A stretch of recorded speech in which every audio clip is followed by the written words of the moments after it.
오늘은 이제 인간의 삶에 침투한 죄에 대하여 보도록 하겠습니다. 네, 저희가 이제 인간의 첫 번째 죄를 보았고, 또 인간의 그 죄가 그 첫 번째 죄가 어떻게 되었는가 확인할 때 그 죄는 그저 아담과 하와의 죄로만 있는 것이 아니라 우리에게 와서 우리의 죄가 되었다. 이것을 확인했습니다. 그래서 성경은 아담 안에서 우리가 다 죄 되었다. 아담 안에서 우리가 죽었다. 이렇게 말합니다. 이제 우리의 삶에, 인간의 삶에 있는 이 죄, 이 침투한 이 죄가 어떠한 것들이 있는지 그것들을 우리가 보도록 하겠습니다. 첫 번째로 우리가 확인할 죄는 원죄입니다. 원죄. 이 원죄라고 우리가 이제 부르는데, 그러니까 아담의 그 범죄는, 아담과 하와의 그 범죄는 그들에게만 있는 것이 아니라 이제 그 후손에게 전달되었습니다. 사람은 죄책을 가진 죄인이며 그 전인이 부패한 자로서 태어납니다. 그래서 이것을 우리가 원죄라 이렇게 하는데요. 웨스트민스터 신앙고백서가 이렇게 정리하고 있습니다. 6장 3항에 이들이라는 것은 아담과 하와입니다. 모든 인류의 뿌리였기 때문에 통상적인 출생에 의하여 이들에게서 태어난 모든 후손에게 이 죄의 죄책이 전가되었으며 죄 가운데 죽은 바로 그 죽음과 부패한 본성이 전달되었다. 그래서 이 죄책이 전가되었다. 그래서 모든 후손에게 전가된다는 것이고요. 두 번째로 죄 가운데 죽은 바로 그 죽음. 그래서 죄 가운데에서 우리가 이제 죽음, 정령 죽으리라 말씀하신 대로 우리가 영적으로나 또 육체적으로 죽게 되었는데 그 죽음과 부패한 본성이 전달되었습니다. 이것이 이렇게 이 상태가 지금 우리가 원죄를 갖고 태어난다라는 것이죠. 인류에게는 죄책이 전가되었고 부패한 본성이 전달되었습니다. 그래서 사람은 죄인된 신분과 오염된 상태를 갖고 태어나는 것이죠. 이것을 원죄라 이렇게 부릅니다. 그러니까 원죄라 했을 때 그 아담과 하와에 의해 저질러진 인류의 첫 번째 범죄를 원죄라 부르는 것은 어떤 면에서 정확하지 않은 것이죠. 그것은 첫 번째 죄죠. 첫 번째 죄고 그로 인하여서 이 후손에게 죄책이 전가되고 오염이 전달된 것, 이것을 원죄라 합니다. 이제 왜 원죄라고 했는가? 이것이 아담으로부터 이제 나오기 때문에 그 근원이 있는 죄인 것이죠. 그런 면에서 원죄이고, 또 태어날 때부터 인간 안에 있는 것이기 때문에 원죄입니다. 그래서 모방의 결과와 우리의 부모들의 앞선 인류의 죄를 모방해서 우리가 죄인이 된 것이 아니고, 우리가 지난 시간에 확인한 것처럼 그렇게 해서 모방해서 죄를 짓는 것이 아니라 이 환경과 우리가 모방할 이 일들은 우리 안에 있는 죄성을 더 강화하는 재료가 되는 것이지 그것이 죄의 원인이 되는 것은 아닌 것이죠. 그래서 생득적으로 이 표현을 쓰는데, 태어날 때부터 우리들 안에 있는 것이기 때문에 원죄라 이렇게 합니다. 또 인간의 삶을 오염시키는 모든 자범죄들의 내적 뿌리이기 때문에 원죄라 이렇게 합니다. 그래서 원죄와 자범죄 이제 관계는 그렇게 표현하죠. 그래서 우리가 죄를 지음으로써 죄인이 아니라 죄인이기 때문에 죄를 진다. 이제 이것이 원죄와 자범죄의 관계이죠. 그래서 모든 자범죄들의 내적 뿌리이다. 그래서 우리가 이 원죄를 갖고 태어나기 때문에 인간들 안에서 그 밖에서 죄가 나온다는 것입니다. 우리가 이 원죄에 대하여 더 생각해 보도록 하겠습니다. 원죄는 이제 교리적으로 원초적 죄책과 원초적 오염으로 이루어져 있다 이렇게 말할 수 있습니다. 그래서 죄책과 오염으로 구성되어 있다. 그래서 우리가 아까 웨스트민스터 신앙고백서에서 이 죄책이 전가되었다 그랬잖아요. 죄책이 전가되었고 죄 가운데서 죽은 바로 그 중과 부패한 본성이 전달되었다라고 하죠. 이것이 이제 오염이죠. 그래서 이렇게 죄책이 전가되고 오염이 전달된 이 상태인 것이죠. 이것을 원죄라 합니다. 이렇게 두 가지 구성으로 봅니다. 이거 왜 그렇게 보는가 하면 죄된 신분을 말하기 위해서 죄책이 전가되었다라는 것입니다. 그래서 인간은 태어나면 이미 그 죄책이 전가되어서 죄인이다 하는 거죠. 죄인이다. 그가 어떤 자범죄를 그 스스로가 죄를 범하지 않을지라도 인간으로 태어나면 그는 이미 죄인된 신분을 갖고 태어나는 겁니다. 그래서 죄책이 전가되었기 때문에 그래서 죄인이다 이렇게 말하는 것, 그것이 죄책의 전가입니다. 그리고 또 그 상태를 말하는 거죠. 오염된 상태. 죄책은 전가됐는데 오염은 없는 상태가 아니라 죄책이 전가됐고 그러면 죄책이 전가됐으면 당연히 오염이 있는 상태가 되는 거죠. 그래서 오염이 있는 상태이기 때문에 부패한 상태라는 거죠. 죄된 본성이 있는 상태라는 것이죠. 거기서부터 이제 죄악된 이 자범죄들이 나오게 됩니다. 이것을 이제 원초적 오염이라 이렇게 말합니다. 그래서 원초적 죄책이란 아담의 죄책이 우리에게 전가된 것을 말한다는 것이고요. 아담이 우리의 대표로 죄를 범했기 때문에 우리도 그 안에서 같은 죄책이 있습니다. 따라서 출생할 때 모든 인간은 아담이 의도적으로 죄를 범한 결과에 따른 죄책을 갖고 있으며 본질상 형벌을 받을 수밖에 없다는 것이죠. 우리가 이제 계속 보고 있는데 로마서 5장 12절에서 19절에 있는 대로 한 사람으로 인하여 죄와 사망이 들어왔다라고 하지 않습니까? 바로 그것이 죄책을 말합니다. 또 인간은 원초적 오염의 상태에서 태어납니다. 그래서 죄책이 전가되었고 이제 죄된 본성을 갖고 태어나는데 이것을 오염의 상태에서 태어난다 이렇게 말합니다. 이것은 단순히 타락 전 가졌던 본래의 그 의로움, 우리가 원의라, 원래의 의라, 본래의 의로움이라 원의라 했던 것인데 그것의 상실만이 아니라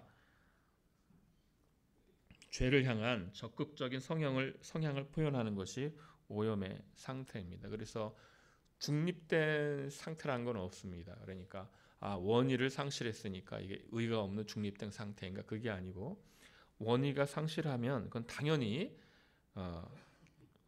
죄를 향한 성향, 죄로 기울어진 성향을 갖고 태어난다는 것입니다. 타락 전에 가지고 있던 선한 상태와 능력을 상실하면서 악의 경향을 갖게 되었습니다. 너무나 당연한 것인데 하나님의 형상인데 여러분 이 온전한 형상이 있는데 그 형상이 찌그러진 것이죠. 그러니까 원의를 상실했다는 것은 원래 있었던 그 본래 모습이 왜곡됐다는 것이고 찌그러졌다는 것이죠. 그렇다면 그것은 중립적인 상태가 아니라 그것은 왜곡된 것이고 찌그러진 상태가 되는 것이죠. 그래서 우리는 전인이 왜곡된 상태, 전인이 찌그러진 상태인 것이죠. 우리 속에서부터 밖에까지 다 왜곡된 찌그러진 상태입니다. 그래서 생각부터 말부터 감정부터 모든 것이 이렇게 찌그러진 상태인 거죠. 그래서 그것이 악을 향한 이런 경향이죠. 그것을 갖게 된 것입니다. 이제 이 원초적 오염을 우리가 신학적으로 두 가지를 또 구분하는데요. 전적 부패와 전적 무능력 이렇게 두 가지로 구분을 합니다. 전적 부패, 그러니까 부패했다, 전적으로 부패했다 이렇게 말하는 것은 아무런 능력이 없다거나 양심 자체가 없다거나 윤리적 판단이 완전히 사라졌다는 말은 아닙니다. 그러니까 전적으로 부패했다. 그러니까 전적으로 부패했으니 인간 아무 능력이 없는가? 그거 아니지 아닌 걸 우리가 다 알지 않습니까? 우리가 예수님을 안 믿는 사람들을 봐도 그 사람 나름대로 윤리적인 기준이 있고 판단이 있죠. 잘못된 것은 잘못된 것이라 하고 윤리적으로 악한 것은 악한 것이라 하는 것이죠. 그래서 그런 것들이 분명히 있기 때문에 전적 부패라는 것은 그런 것이 완전히 없다.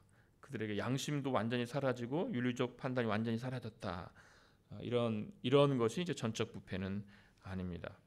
전적 부패라는 것은 우리의 이 부패, 원초적 이 오염에 있는 이 생명적 부패가 인간의 모든 부분에 영혼과 육신의 모든 기능과 능력에 전체적으로 퍼져서 다 부패한 모습이 되었다는 것입니다. 다 부패했다. 네, 이거 이제 학생들 우리 어린이들에게 교육한 거를 제가 언제 본 적이 있는데 맑은 물에다가 이 전적 부패를 설명하기 위해서 검정 잉크를 떨어뜨리는 걸 본 적이 있어요. 그러니까 떨어뜨리니까 다 까매지는 거죠. 다 까매지는 거. 그렇게 다 완전히 까매지는 전체가 부패한 상태가 되는 거예요. 그래서 전체가 부패한 상태가 된다는 것입니다. 그래서 그 기능들이 온전하지 못한 거죠. 선과 악의 판단이 완전히 없다는 것이 아니라 온전하지 못합니다. 에베소서 4장 18절 말씀에 이렇게 말씀합니다. 그들의 총명이 어두워지고 그들 가운데 있는 무지함과 그들의 마음이 굳어짐으로 말미암아 하나님의 생명이 떠나 있도다 하는 것이죠. 그 총명이 어두워졌죠. 어두워진 상태. 무지하고 마음이 굳어짐. 자, 굳어졌어요. 그래서 총명한데 결정적인 차이는 뭐냐? 하나님의 생명이 떠나 있다. 생명이 없는 총명함이에요. 총명이 어두워져 있고 총명이 어두워졌어요. 어느 정도 남아 있을지 모르지만 하나님의 생명이 떠난 총명이죠. 선과 악을 어느 정도 구별할 수 있다 이렇게 말할 수 있겠지만 그러나 하나님의 생명이 떠난 방식으로 선과 악을 구별하고 있는 것이죠. 그래서 하나님의 생명이 떠난 상태입니다. 그래서 영적으로 선한 것은 없고 부패만 있다. 전인이 다 하나님의 생명을 떠나 있는 상태에서 이제 자기 나름대로 뭔가를 한다는 것이죠. 이것이 전적 부패입니다. 더 구체적으로 디모데후서 3장 2절에서 4절 말씀 이렇게 인간의 전적인 부패 상태를 이렇게 말하고 있는데요. 이렇게 말합니다. 사람들은 자기를 사랑하며 돈을 사랑하며 자긍하며 교만하며 회방하며 부모를 거역하며 감사치 아니하며 거룩하지 아니하며 무정하며 원통함을 풀지 아니하며 참소하며 절제하지 못하며 사나우며 선한 것을 좋아하지 아니하며 다 배반하여 팔며 조급하며 자고하며 쾌락을 사랑하기를 하나님 사랑하는 것보다 더하며.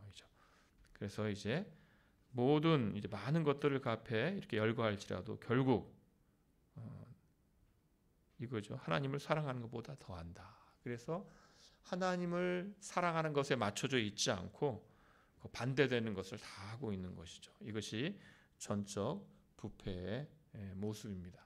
그래서 그가 그에게 총명이 있고 지혜가 있고 능력이 있을지라도 하나님을 사랑하는 것 말고 다른 것을 하고 있는 것이죠. 그것들을 다 하나님을 사랑하지 않는 것에 사용하고 있는 것, 이것이 전적 부패의 모습입니다.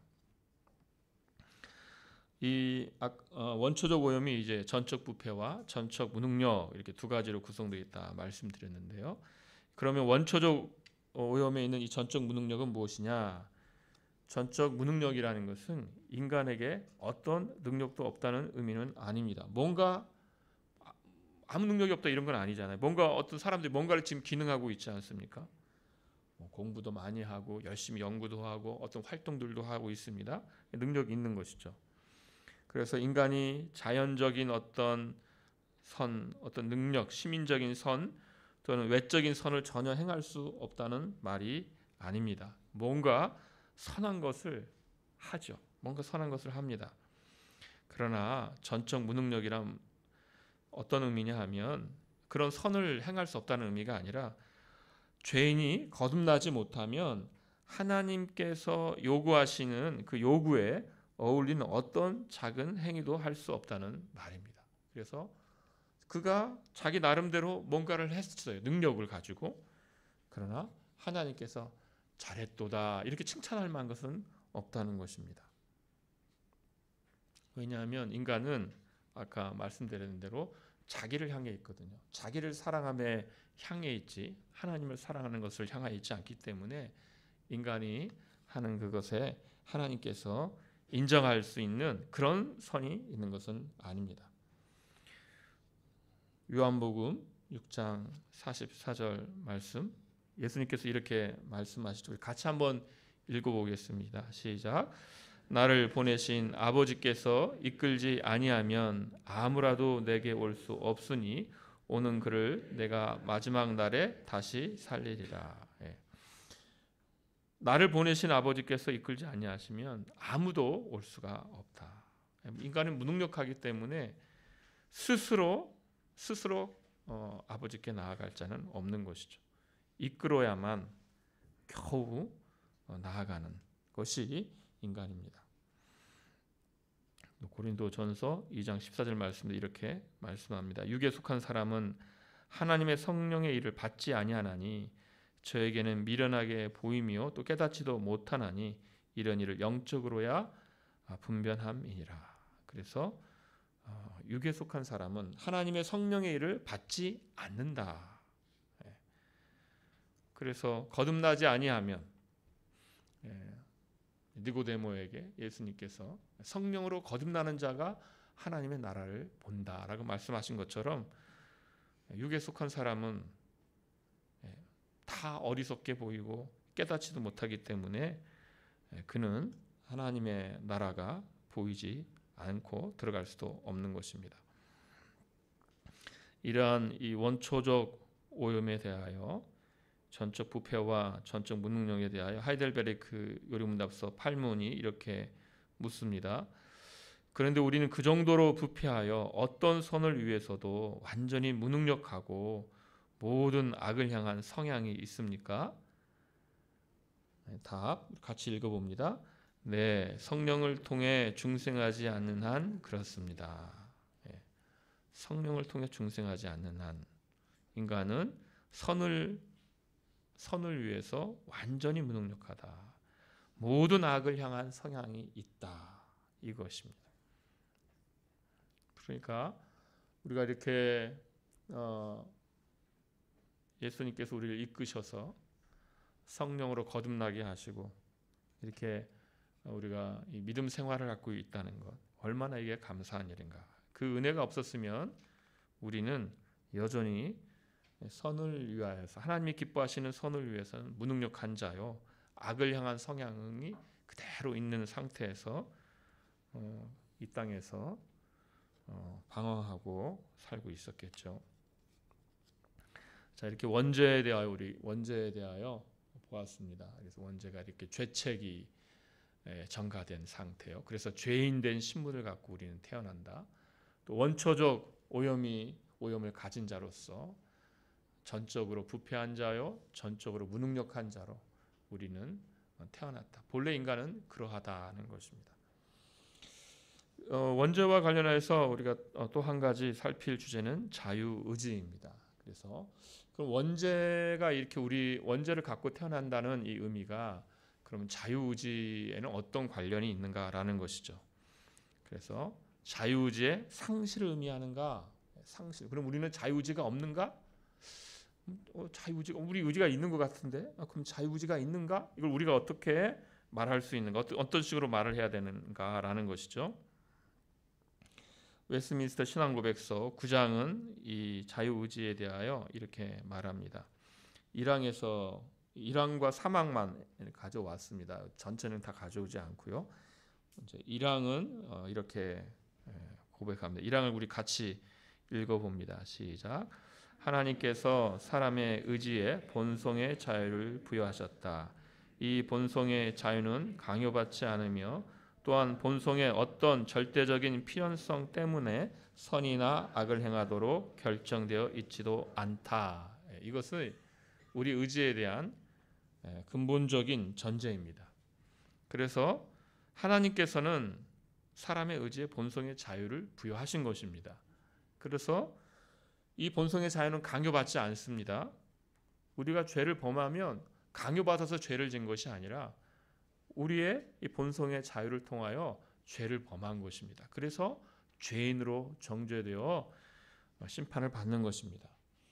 본성의 어떤 절대적인 필연성 때문에 선이나 악을 행하도록 결정되어 있지 않습니다. 우리 절대적인 필연성 때문에 선이나 악을 행하도록 결정되어 있지 않습니다. 그래서 우리는 본성의 자유를 갖고 있고 그를 가지고 우리는 죄를 범하는 것이죠. 우리 사망입니다. 사망, 타락한 후에 어떻게 되었는가? 타락 전에는 자유의지가 있었고 그로 선을 택할 수 있었는 타락한 후에는 어떻게 되었는가? 사망 같이 읽어보십니다. 시작. 사람은 타락하여 죄의 상태에 빠짐으로 구원과 관련된 영적 선을 행할 모든 의지력을 완전히 잃어버렸다. 그러므로 자연인은 이러한 선을 전적으로 싫어하고 죄 가운데 죽은 상태여서 자신의 힘으로 회심하거나 또는 회심에 이르도록 스스로 준비할 수 없다. 그래서 여기서 1항에서는 본성의 하나님께서 우리의 본성의 자유를 주셨다라고 했는데 3항에서는 어떻게 말씀하냐면 타락한 이후에는 구원과 관련된 영적 선을 행할 모든 의지력을 완전히 잃어버렸다. 아까 무능력이라고 했지 않습니까? 그래서 선을 행할 의지력을 잃어버렸습니다. 전적으로 선을 전적으로 싫어하고 죄 가운데 죽은 상태인 거죠. 그래서 자기 힘으로 무능력한데 자기 힘으로 회심할 수 있는가? 그럴 수 없다. 자기 힘으로 회심에 이르도록 스스로 준비할 수 있는가? 없다라는 것입니다. 여기서 우리가 그러면 자유의지가 있다는 건가 없다는 건가? 여기서 우리가 두 가지를 생각해야 됩니다. 인간 의지의 본성의 자유를 1항에서 말하고 있고 3항에서는 이 의지가 선을 행할 능력을 잃어버렸음을 말합니다. 그래서 우리는 인간은 의지의 자유를 갖고 있다. 의지의 자유를 갖고 있어요. 그런데 선을 택할 능력을 상실했습니다. 선을 택할 능력을 상실했어요. 의지의 자유는 있으나 선을 택할 능력은 없습니다. 그러므로 타락 후의 인간은 그 의지의 자유를 갖고 무엇을 하고 있는가? 선을 택하지는 못하고, 즉 하나님을 사랑하거나 하나님을 향하여 오거나 이런 능력을 상실한 채로 있는 것입니다. 그는 거듭나지 않는 한 악을 향하여 기울어져 있습니다. 그래서 인간은 그 의지의 자유는 있으나 그 자유는 선을 택할 능력이 없다. 이렇게 말할 수 있겠습니다. 이제 이렇게 원죄를 우리가 다뤘고요. 이제 그다음 자범죄입니다. 이제 자범죄. 원죄로부터 자범죄가 나온다 이렇게 말씀을 드렸습니다. 모든 인간이 아담 안에서 죄책을 이제 갖고 태어납니다. 그 결과 부패하고 타락한 본성을 지니고 태어납니다. 이 같은 내적 부패가 모든 자범죄에 거룩하지 못한 원천이 됩니다. 그래서 원죄 때문에 자범죄가 나온다. 그래서 원죄이기 때문에 그 죄책이 전가되었으니까 그는 죄인이죠. 죄인이기 때문에 그는 어떻게 되는가? 죄를 짓는다. 여기 자범죄입니다. 죄인이기 때문에 죄를 범한다. 근데 이 자범죄에서 우리가 오해하면 안 되는 것이 외적 행위로 나타나는 죄뿐 아니라 인간의 죄된 생각과 의지까지도 포함한다는 것입니다. 교만, 시기, 미움, 유욕, 악한 정욕 같은 내면적인 죄들, 거짓, 도둑질, 살인, 간음 같은 외면적인 죄들. 그래서 우리 안에서 우리가 바라보는 것들, 우리 밖에서 우리가 이런 행위로 몸으로 짓는 이것들도 다 자범죄다. 마가복음 7장 22절에서 23절 말씀 같이 읽어보십니다. 시작. 속에서 곧 사람의 마음에서 나오는 것은 악한 생각 곧 음란과 도적질과 살인과 탐욕과 악독과 속임과 음탕과 흘기는 눈과 회방과 교만과 광패니 이 모든 악한 것이 다 속에서 나와서 사람을 더럽게 하느니라. 그래서 이 악한 생각 이것도 죄요. 그것이 밖으로 나와서 행하는 그 일도 다 죄다. 이것이 다 자범죄다라는 것입니다. 그러니까 우리의 죄가 얼마나 심각한 것인가 우리가 알 수 있는 것이죠. 그렇게 볼 때에 이 자범죄를 분류할 때 이 로마 카톨릭의 시도는 뭔가 문제가 있어 보인다라는 것입니다. 이제 로마 카톨릭은 대죄와 소죄를 구분합니다. 대죄라는 것은 죽음에 이르는 죄요. 소죄라는 것은 죽음에 이르지는 않는 죄가 소죄가 됩니다. 그러니까 대죄라는 것은 이제 이것이 죄다. 로마 카톨릭의 죄에 대한 분류를 이제 말씀드리는 겁니다. 이것은 죄다라는 인식 가운데에서 고의적으로 죄를 져요. 고의적으로. 그런데 그 죄가 아주 심각한 죄입니다. 그래서 그렇게 죄를 범했을 때 그것은 죽음에 이르는 죄가 되며 이것은 어떻게 해야 되는가? 고해 성사를 통해서 용서받아야 이제 구원이 유지가 됩니다. 그래서 그러한 심각한 죄를 졌다. 그러면 하나님의 은혜가 상실되기 때문에 가서 고해 성사를 해야 되는 큰 죄다. 이 죄는 심각한 죄이죠. 문제는 이 소죄에 있습니다. 소죄는 하나님과의 관계를 완전히 끊지는 않고 그래서 죽음에 이르게 하지는 않지만 영적으로 나태하게 하고 그것이 반복되면 잘못되는 길로 가게 되면 대죄에 이르는 대죄를 범할 수 있는 그 길로 가게 되니까 조심해야 될 죄죠. 그러나 이 소죄는 하나님과의 관계를 완전히 끊어내는 심각한 죄가 아니기 때문에 고해성사를 할 필요가 없고 마음의 참회 정도만 해도 되는 죄다라는 것입니다. 종교개혁자들은 이러한 구분을 반대했습니다. 왜 그런가 하면 죄의 심각성을 훼손했기 때문입니다.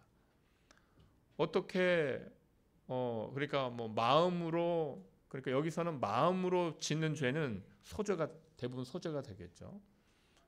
심각하지 않은 죄니까.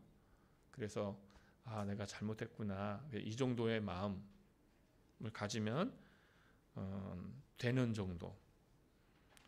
종교개혁자들은 이것을 반대한 것입니다. 모든 죄는 심각한 죄다. 마음의 죄, 마음으로 짓는 죄도 하나님 앞에서 심각한 죄요. 하나님과의 관계를 끊어내는 죄다. 그 심각한 죄다라는 것이죠. 모든 죄는 그것이 어떤 것이든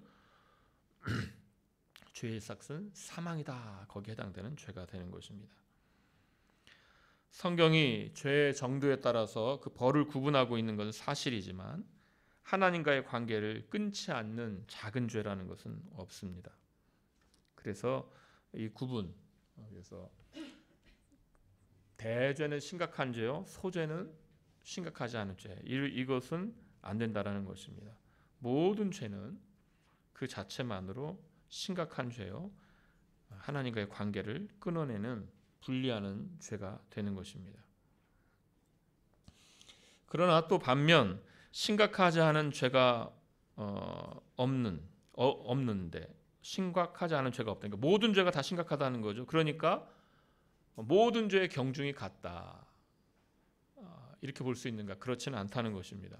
그러니까 어차피 모든 죄가 다 심각한 죄요.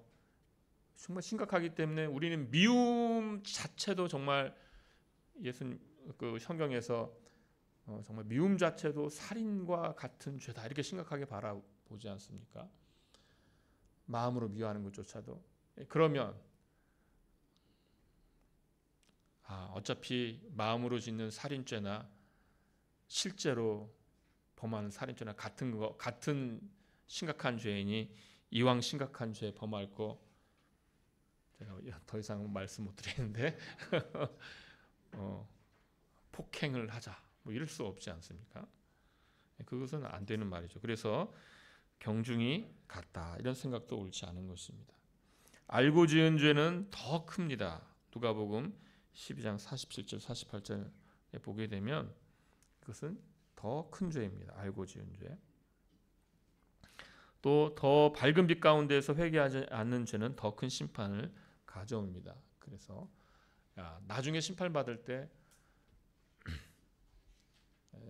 소돔과 고모라 그나마 더 나을 수도 있겠다.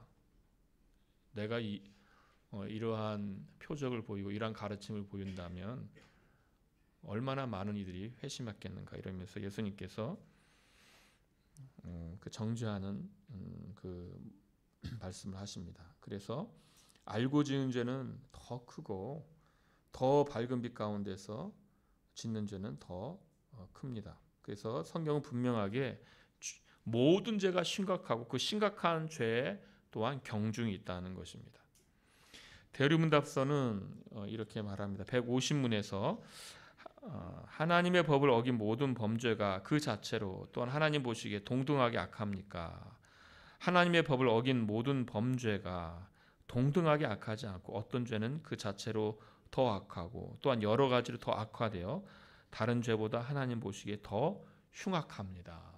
그래서 모든 죄가 다 심각한데 그 심각한 죄 중에서 더 흉악한 죄가 있다는 것입니다. 그 151문 그 다음 문답에서 예를 들어 말하는데 범죄한 사람에 따라서 연령, 경험, 은혜, 지위. 그러니까 죄를 짓는 자가 연령이 더 많아요. 그럼 불멸력이 더 있겠죠. 그 자가 지면 그게 더 흉악한 죄예요. 경험이 더 많아요.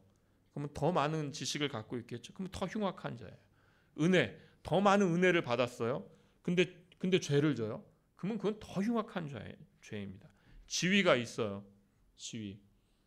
지위가 더 분명한 지위가 있는 자가 그 범죄를 하게 되면 그건 더 흉악한 죄가 되는 거죠. 교회 직분자가, 목사가, 장로가, 집사가 직분을 갖고 있는 자가 똑같은 죄를 졌다. 그러면 그는 더 흉악한 죄가 되는 것이죠. 범죄한 대상에 따라서도 있습니다. 하나님과 그분의 속성과 예배에 대해 직접적으로 범죄한다면, 그래서 그 대상이 하나님의 짓는 죄, 하나님의 속성과 예배에 대해 방해한다면, 범죄한다면 그것은 더 큰 범죄가 되는 것이죠. 다른 사람들에게 짓는 죄가 또 다 죄이지만 특별히 연약한 형제에게, 우리 중에 있는 연약한 형제에게 그렇게 죄를 범한다. 그러면 더 큰 범죄가 되는 것이며, 또 다수의 공공선에 대하여, 그러니까 한 개인에게 짓는 죄가 이렇게 할 수 있지만, 그러나 공공선에 대하여 그것을 어긋나는 것이면, 그를 거스르는 것이면 그건 더 흉악한 죄가 되는 것이죠. 또 범죄와 성격과 질에 따라서도 그렇습니다. 율법에 분명히 명시된 것을 범하는 것, 그건 더 흉악하죠. 마음에 품은 것과 달리 말로 행동으로 나타난다. 그럼 더 흉악하게 된 거죠. 또 때와 장소와 정황에 따라서 주일이나 예배하는 다른 때에 범죄한다면, 예배 직전이나 직후에 범죄하면 더 흉악한 죄가 된다는 것이죠. 그래서 다른 시간에 똑같은 죄를 져도 정말 예배하는 때, 예배 직전과 직후는 정말 하나님을 향하여 마음이 있을 때인데 동일한 죄를 그때 짓는다면 그건 더 흉악한 죄가 된다. 그래서 이것들은 우리로 하여금 정말 이렇게 죄에 대하여 더 각성하게 하고 죄 앞에서 우리를 경성케 하는 이러한 교훈이 되는 것이죠. 마지막으로 용서받지 못하는 죄를 우리가 생각해 봅니다. 마태복음 12장에서 나오는데요. 그러므로 내가 너에게 이르노니 사람의 모든 죄와 해방은 사하심을 얻되 성령을 회방하는 것은 사하심을 얻지 못하겠고 또 누구든지 말로 인자를 거역하면 사하심을 얻되 누구든지 성령을 거역하면 이 세상과 오는 세상에도 사하심을 얻지 못하리라. 이렇게 말씀해서 이 사하심 얻지 못하는, 이 용서받지 못하는 죄가 어떤 것이냐. 성령께서 예수 그리스도 안에 나타난 하나님의 은혜에 관해 베푸신 증거의 확신에 대하여, 그러니까 그 마음에 정말 예수님께서 과연 구원자요 구속자요 이것에 대한 증거와 확신이 깨달아지는데 고의적으로 악의적으로 배척하고 그 은혜를 고의적으로 모욕하는 것이죠. 그리고 그 빛 자체를 어둠이라 하는 것, 이것이 바로 용서받지 못하는 죄가 됩니다. 이 죄가 왜 용서받지 못하는가? 그 죄책은 그리스도의 공로를 능가하기 때문인가? 그렇지 않고요. 아니면은 그 죄를 범한 사람은 성령께서 능력이 없으셔가지고 새롭게 할 수 없는 그 정도의 죄이기 때문에 그런가? 그것이 아니고요. 이 죄는 그 본질상 마귀 편에 서는 죄예요.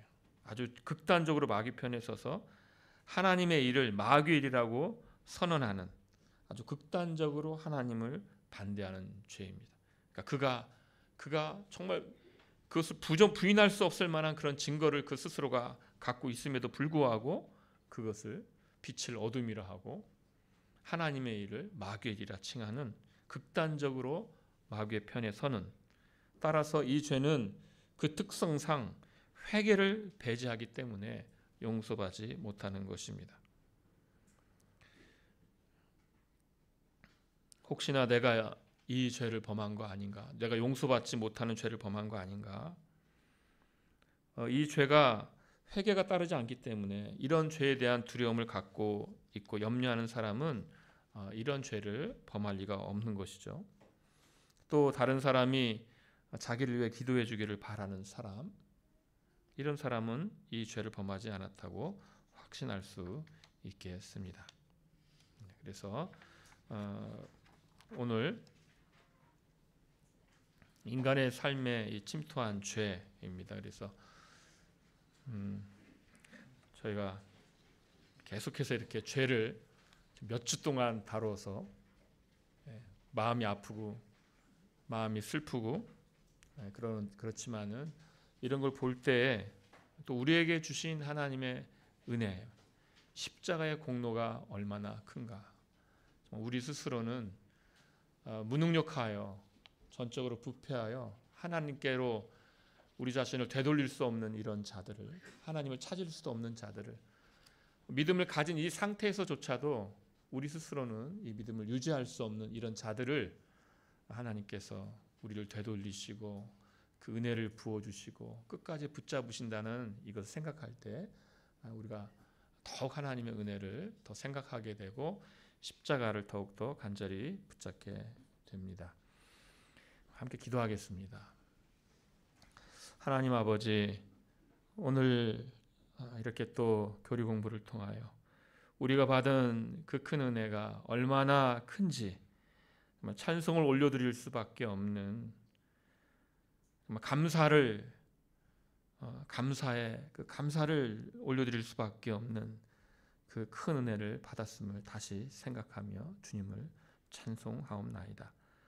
아버지 하나님, 원죄를 갖고 태어나서 죄인이요 전적으로 부패하고 전적으로 무능력하여서 주께서 주시는 그 은혜가 없이는 주님께로 향할 수가 없었던 이런 크나큰 죄인들을 주께서 먼저 사랑하여 주시고 찾아오시고 거듭나게 하여 주시고 큰 은혜를 부어주셔서 십자가의 공로를 우리에게 주심으로 이제 의인이라 감당하지 못하는 이런 신분을 주시고 그 은혜를 부어주시되 취소치 않는 그 은혜를 부어주시고 우리를 그 견고한 능력 가운데서 지탱하여 주시오니 주여 우리가 그 은혜를 감사하며 찬송하옵나이다.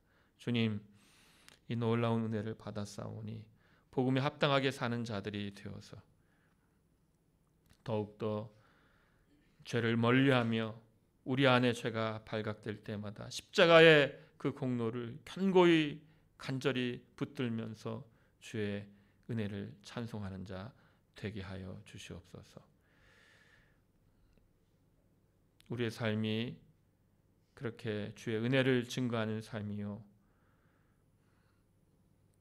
주께서 우리를 구원하신 목적에 일치하게 그 아들의 형상을 본받는 삶이요, 거룩과 흠이 없는 그 삶을 향하여 나아가는 삶이 되게 하여 주시옵소서.